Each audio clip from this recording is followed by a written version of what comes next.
Good morning and a happy Thursday to you, Mountain family. I'm Amelia Lee here with you on this June 12th. We are just about at 5 o'clock this morning. And Megan, it has been a bit of a chilly start. I don't know how to feel about these temperatures. I don't get it. You know, I think a lot of it has to do with the clear skies and the light wind. I mean, when I left my house this morning, it did feel a little bit chillier, but take a look at those temperatures and honestly, that's warm for this time of year. Normally we sit about low 60s, and that's what we're seeing, even seeing some mid 60s out in the region, 66 in Jackson, but it does have that cool quality to it that you'll see throughout the next couple hours. But by the time we head into the afternoon, it's actually going to be the warmest day of the week, mainly seeing those upper 80s across eastern Kentucky, even forecasting 90 degrees in Prestonsburg if we get enough sunlight today.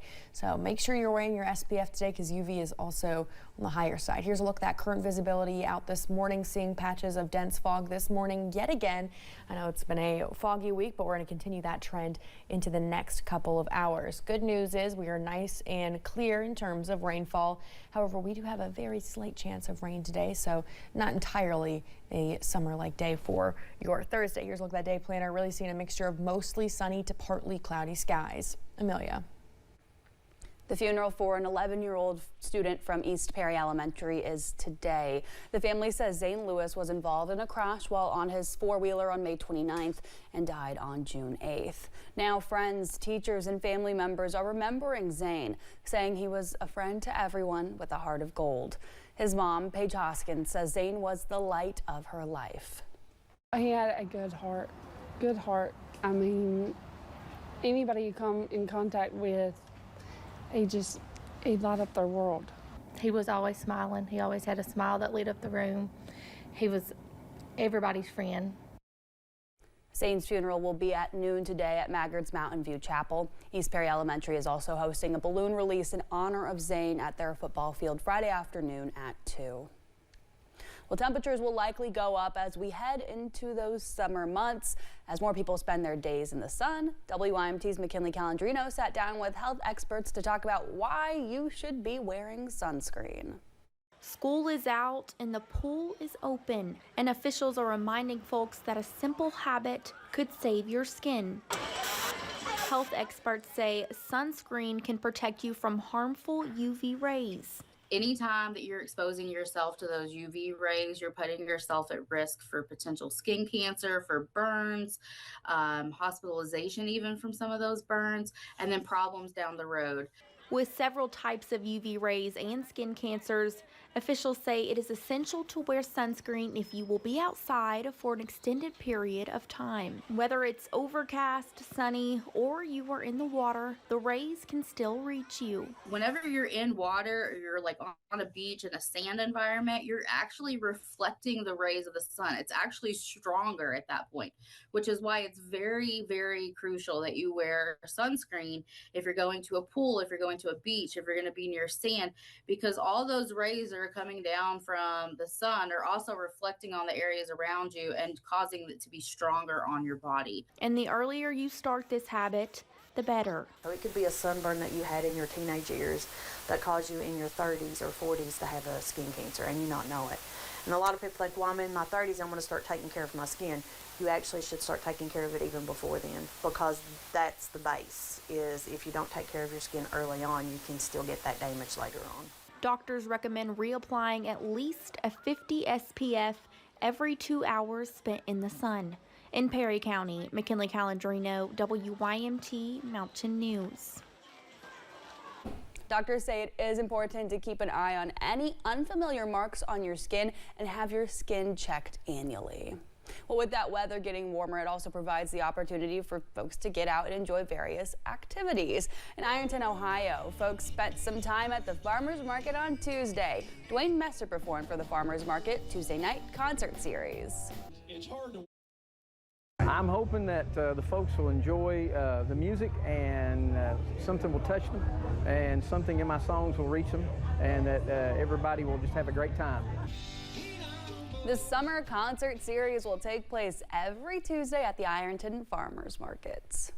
This weekend, a special event will honor veterans buried in the Great Smoky Mountains National Park. More than 250 veterans are buried in more than 65 sites within that national park. Saturday's event will also recognize veterans of the War of 1812 and their descendants. One woman who works with the Veterans Heritage Site Foundation talked about the event. She says the War of 1812 is often forgotten in Tennessee, but holds a lot of history in that area. The founder of Maryville College was a War of 1812 veteran, and there's just a lot of War of 1812 here, and they helped settle this area. They have helped what we have today. There's a lot from them coming here, and a lot of them were already living here. So we need to come and thank them for what they did. There will be a Quilt of Valor presentation, and Vietnam veterans will receive a 50th year commemorative pen. Folks in Lexington are questioning why they can't see their loved ones at the Fayette County Detention Center and prison. Pre-pandemic, you could visit someone in jail through a glass window twice a week. During the pandemic, in-person interactions were adjusted. The jail allowed face-to-face visits via video chat. Though social distancing has stopped, the COVID-era visitation rules have not. One man questions why the jail can't go back to the pre-pandemic visitation policy. But you can still feel that presence, and you can still see and have that 15 minutes or however much time that you have of emotional connection. Matt Lemons with Fayette County Corrections says visitations have swelled from 100 to 300 per week thanks to the electronic tablet system they implemented. You also have the option to come to the jail and talk on an in-house video phone system, but people like Brandon Anderson, who has a brother in jail, want to be able to see him face to face. 2 of the 9 suspects in an ongoing criminal child abuse case in Madison County were in court yesterday morning. Trinity Huff was charged with child abuse. Abigail Greer was charged with child endangerment. Both women had their cases sent on to the grand jury. 6 others involved had their cases waived to the grand jury. Elizabeth Thomas is the only one who remains in jail. In Barron County, a woman is facing an attempted murder charge after she reportedly stabbed a man.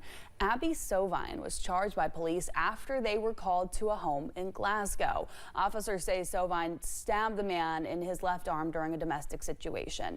Details about what led up to the stabbing are not clear. Mary Lou Retton says she is making no excuses after her recent DUI arrest. On Tuesday, she entered a no contest plea following her arrest last month in West Virginia. She was fined $100, which is standard for first-time, non-aggravated offenses.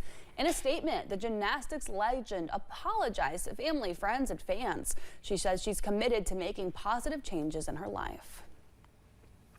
One of the co-founders of the iconic Bonnaroo Music and Arts Festival in Tennessee has died.